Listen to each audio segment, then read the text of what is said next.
हे बघा green peas मसाला बनवण्यासाठी या ठिकाणी आपण आहे ना वाटाणे सोलून घेतलेत.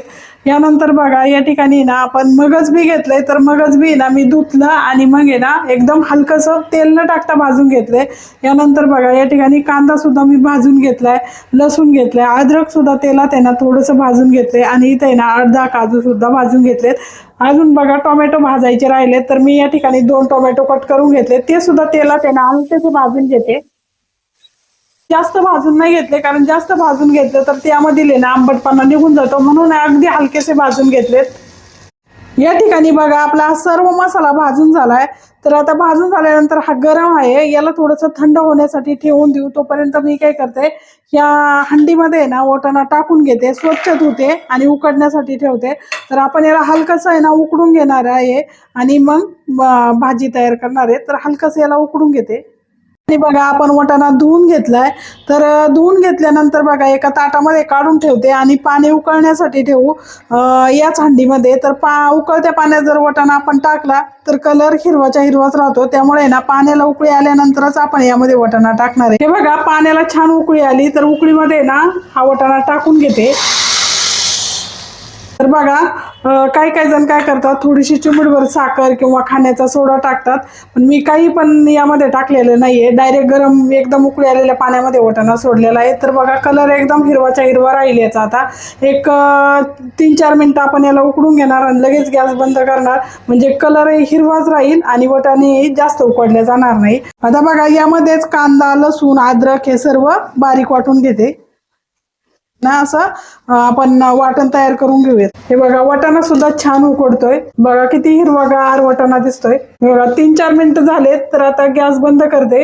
आता वाटाणा बघा लगेच आहे ना एका चाळणीमध्ये असा ओतून घ्यायचा, पाण्यात जास्त वेळ ठेवायचा नाही.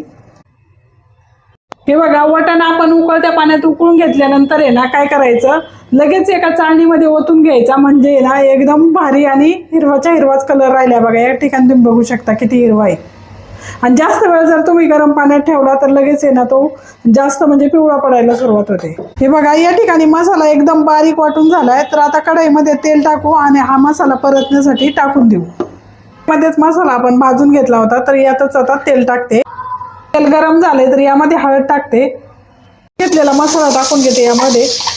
हा मसाला आहे ना आपण तेल सुटेपर्यंत आहे ना चांगला परतून घ्यायचा. हे बघा या ठिकाणी तुम्ही बघू शकता, बघा असं कडेकडेने ना पूर्णपणे तेल सुटलंय. तर आता तेल सुटल्याच्या नंतर काय करायचं, बघा हे आपण उकडून घेतलेले वाटाणे लगेच टाकायचे आणि हे सुद्धा आहे ना छान असे मस्त परतून घ्यायचे यामध्ये. आता बघा या ठिकाणी ना आपण वाटाणा मसाला सगळं परतून घेतलंय, पण अजून मसाले तुम्ही टाकले नाही. तर मसाले जर आधी टाकले असते ना आपण, तर मग त्यामधील वास पण निघून जातो आणि कलर येत नाही भाजीला. तर एवढं आपलं झालं का सगळं, मग शेवटी मसाले टाकायचे. तर बघा हा घरगुती मसाला आहे. यानंतर बघा ही काश्मीरी लाल मिरची पावडर आहे आणि ही धना पावडर आहे. आपल्या चवीप्रमाणे मीठ टाकून घ्यायचं. तर या ठिकाणी मी 1 चमचा टाकलाय, जर थोडं कमी वाटतंय, छोटा चमचा आहे म्हणून अजून थोडं टाकलंय. आता हे चांगलं आहे ना मिक्स करून घ्यायचं सगळं. हे बघा सर्व मसाले आणि ते आपण आहे ना एकदम मस्त मिक्स करून घेतले. तर बघा आता या ठिकाणी आपण आहे ना यामध्ये थोडं पाणी टाकायचंय, पण पाणी थंड नाही टाकायचं, गरम करून टाकायचंय. जर तुम्हाला किती भाजी पाहिजे त्या क्वांटिटीनुसार तुम्ही पाणी टाकू शकता.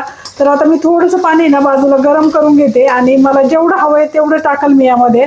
पण वाटाणा बघा तुम्ही शेवटपर्यंत हिरवा दिसत आहे. आता मसाला लागलाय म्हणून लाल दिसतोय, नाहीतर एकदम हिरवागार वाटाणा दिसतोय.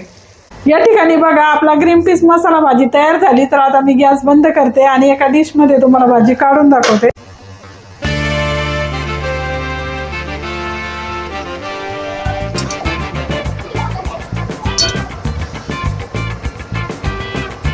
बघा आपला ग्रीन पीस मसाला तयार झालाय. तुम्हाला जर ही ग्रीन पीस भाजी आवडली असेल तर चॅनलला सबस्क्राईब करा, लाईक करा, कमेंट करा, शेअर करा. धन्यवाद.